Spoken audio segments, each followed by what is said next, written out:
Based in the Kamaz plant, Aton Impulse is testament to Naberezhnye Chelny's reputation as an automotive powerhouse. Named after the explorers of old, there's nowhere the company's Viking all-terrain vehicle can't go. On road, the vehicle's 146 horses propel the 2-ton monster at a respectable 90 kilometers an hour. But what it lacks in speed on road, it more than makes up for off-road. The Viking's jumbo wheels provide performance on a par with tracks, but without churning up the terrain below. The vehicle has been over 10 years in the making, during which time the developers managed to plan for every possible eventuality. Although we live in a northern country, we had no idea that there are 37 different types of snow. And now we do. There are 4 or 5 types of snow that are impossible for any vehicle to drive across, including snowmobiles, and even reindeer get stuck.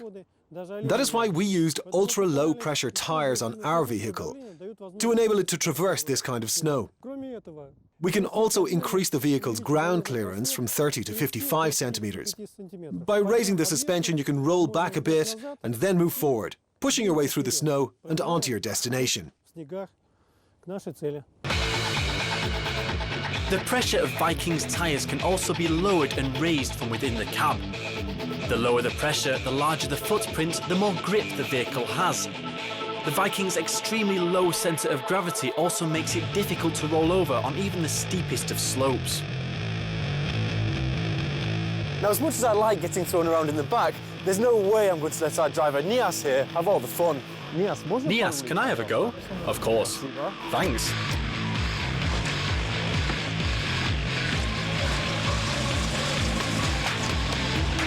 Apart from the central driving position and height, driving the Viking was like any other vehicle. Soon I felt confident enough to open her up a bit and see what she could do. As we glided effortlessly across the snow, it was easy to forget we were on a frozen river. We're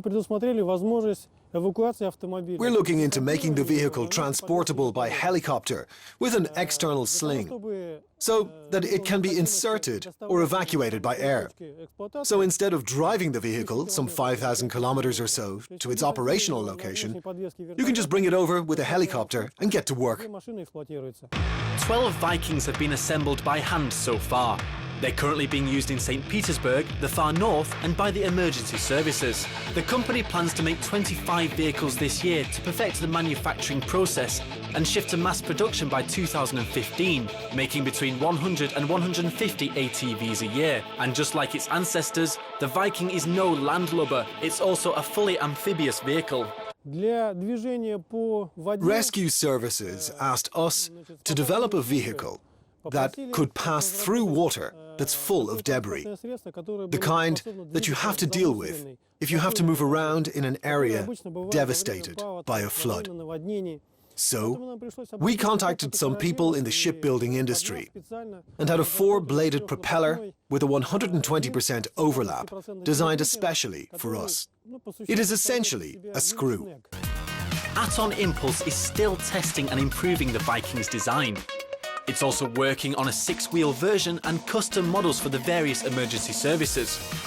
The founders of the company cut their teeth working for Kamaz and even include a national buggy champion. The Viking's custom composite propeller spins at 4,000 RPM, giving it a maximum speed of 15 kilometers an hour on water. The Viking's centrally mounted engine and buoyant construction make it as seaworthy as any longship. It's also the only off-road amphibious vehicle in the world that's completely road legal. Not bad for a small factory from Naberezhnye Chelny.